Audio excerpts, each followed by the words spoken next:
How should you prune your tomato plants? Let's talk about it. A lot of people will get really defensive about this and say, don't prune your tomato plants. I never prune my tomato plants and I get a million tomatoes. Okay, well, maybe you do, but they're not great tomatoes. You see, I'm growing hundreds of tomato plants here and I need them to be manageable. But that's not the only reason that I prune them the way I do. Even if I was only growing a couple of tomato plants, which you might be, I would want to prune them the way I'm doing, and I'm going to explain to you how that is right now. All right, it's very important that anything that might be touching the ground gets trimmed. You do not want to have any kind of soil to plant transfer.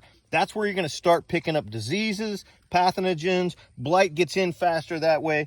Keep it off the ground. Don't let any leaves touch the ground. Next, keep it trimmed back to a single main stalk. Every time you see a little sucker growing between a branch and a main stem, clip that off.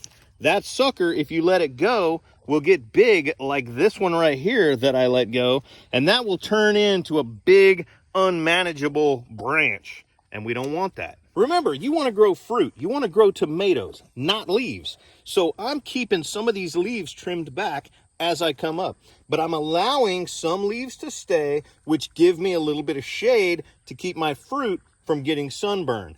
As you get a flush of fruit, leave a little bit of shade over them. Trim, trim, trim. Here's a big old sucker that I missed. We got to let that go. And then right here, we have another flush of flowers up here. That's going to be our next set of tomatoes. And then you can already see the next flush of flowers behind that right here. And this will grow another foot before those have tomatoes. That's the idea right there. Keep it clean, keep it simple.